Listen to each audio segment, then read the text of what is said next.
Bismillahirrahmanirrahim. Assalamualaikum warahmatullahi wabarakatuh. Alhamdulillahilladzi qaddarina fi sabiqi ilmihi bil ihsan. Rabbil alamin bina'imid dunya wa awan. Ashhadu an la ilaha illallah wa ashhadu anna Muhammadan abduhu wa rasuluh. Allahumma salli wa sallim wa barik ala sayyidina Muhammad wa ala alihi wa ashabihi ajma'in. Faqad qala Allah ta'ala fil Qur'anil Karim: A'udzu billahi minasy syaithanir rajim. Bismillahirrahmanirrahim. Walau anna ahlal qura amanu wattaqau lafatahna 'alaihim barakatim minas samaa'i wal ardh walakin kazzabu fa akhadnahum bima kanu yaksibun. Shadaqallahul azim.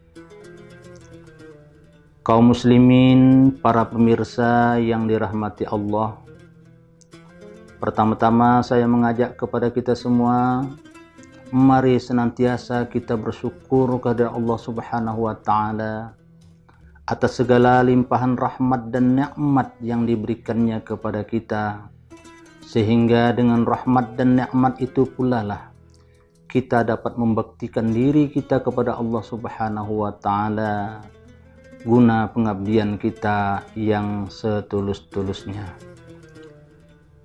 Salawat dan salam mari kita hadiahkan buat junjungan kita Nabi Muhammad sallallahu alaihi wasallam dengan ucapan Allahumma shalli wa sallim wa barik ala sayyidina Muhammad wa ala ali sayyidina Muhammad.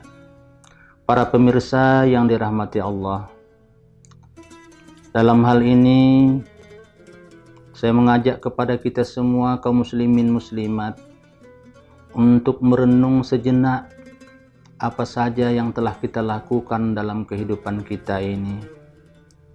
Allah Subhanahu wa Ta'ala menciptakan kita di permukaan bumi ini, memberikan kesempatan hidup ini tidak hanya dilepaskan begitu saja, tetapi Allah memberikan pedoman kepada kita agar kita tidak tersesat, agar kita tidak ada menyalah dalam kehidupan kita ini, agar kita terkendali dalam kehidupan kita, sehingga akan mudah mendapatkan yang namanya bahagia, akan mudah mendapatkan yang namanya keselamatan.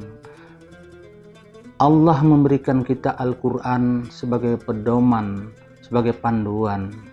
Kalau ibarat umpama sebuah perusahaan, katakanlah pabrik mesin, Allah menciptakan kita ini ibarat pabrik menciptakan sebuah mesin seperti Yamaha. Maka Allah memberikan brosur-brosur bagaimana cara memelihara mesin itu, agar mesin itu dapat bermanfaat dengan baik, agar mesin itu kalau ada kerusakan-kerusakan dapat diperbaiki dengan mudah. Yakni Allah memberikan Al-Quran kepada kita. Tinggal kita lagi menggunakan Al-Quran itu, mau kita pergunakan atau tidak. Kalau kita mau menjadi orang yang lebih baik, orang yang lebih bermanfaat, maka gunakanlah Al-Quran itu. Tapi kalau memang kita meninggalkan Al-Quran, niscaya insya Allah kita menjadi orang yang tidak bermanfaat dan tidak berguna. Bahkan mungkin di akhir hidup kita akan menjadi su'ul khatimah. Na'udzubillahi min dzalik. Dalam hal ini Allah Subhanahu wa Ta'ala menyampaikan kepada kita sebagaimana dalam muqaddimah saya tadi, sepotong ayat Al-Quran. A'udzubillahi minasyaitonir rajim. Walau anna ahlal qura amanu wattaqau lafatahna 'alaihim barakatim minas samaa'i wal ardh walakin kazzabu fa akhadnahum bima kanu yaksibun. Seandainya suatu penduduk negeri itu beriman dan bertakwa kepada Allah Subhanahu wa taala, la fatahna alaihim barakatim minas sama. Allah pasti akan membukakan berkah dari langit, wal ardi, dan dari bumi. Walakin kazzabu, dan apabila mereka mendustakan, fa akhaznahum bima kanu yaksibun, kami akan cabut berkah-berkah yang sudah kami berikan itu dengan sebab kesalahan perbuatan mereka manusia itu sendiri.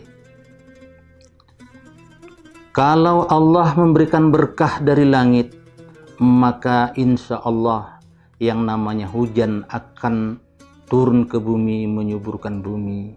Udara yang kita hirup akan menyehatkan badan. Cahaya matahari yang turun menyinari kita akan menyehatkan kehidupan kita. Tetapi sebaliknya, kalau Allah mencabut yang namanya rahmat dari langit ataupun barakah dari langit, ketika hujan turun mungkin saja menjadi bencana alam. Ketika angin bertiup mungkin saja menjadi topan dan badai, dan seterusnya. Begitu juga yang dari bumi. Kalau apa yang ada di bumi itu merupakan barokah, semua yang kita makan akan menyehatkan kita. Semua yang kita dapati di lingkungan kita akan menyamankan diri kita. Semua yang ada di hadapan kita, baik kehidupan sosial maupun kehidupan berhubungan dan alam sekitarnya, kita akan menjadi nyaman, aman, damai, dan tentram. Tapi sebaliknya, jika barokah itu dicabut oleh Allah Subhanahu wa taala, baru saja kita termakan mungkin satu potong roti yang penuh dengan keju, maka sudah timbul penyakit kita. Katakanlah mungkin Allah menitipkan penyakit lewat makanan seperti kolesterol atau seperti tensi, makan udang di laut rupanya sudah ada racun, makan hasil tanaman juga sudah ada racun, sudah tercemar dan lain sebagainya. Karena apa? Apa yang kita lakukan di permukaan bumi ini seolah-olah mendustakan apa yang disampaikan oleh firman-firman Allah, sehingga kita membelakanginya bahkan tidak mengindahkannya. Kaum muslimin muslimat rahimakumullah, ini satu renungan pada kita. Sekarang apakah kita ingin menjadi orang yang penuh dengan berkah atau orang yang dicabut berkahnya oleh Allah Subhanahu wa taala? Mudah-mudahan kita semuanya ini senantiasa dalam berkah, rahmat, taufik, dan hidayah dari Allah Subhanahu wa taala, sehingga kelangsungan hidup kita ini dapat berjalan dengan baik, dapat berjalan dengan nyaman, tentram, dan penuh rasa aman, sehingga apa yang kita cita-citakan, negeri kita yaitu negeri yang baldatun thayyibatun wa rabbun ghafur, akan segera kita peroleh dan kita nikmati bersama. Mungkin ini saja sekedar renungan bagi kita semua. Saya mohon maaf kalau terkesan untuk menggurui kita bersama, tapi tiada maksud untuk menggurui, cuman hanya sekedar untuk berbagi dan saling merenung bagaimana kita berbuat sesuai dengan Al-Quran dan hadis. Demikian.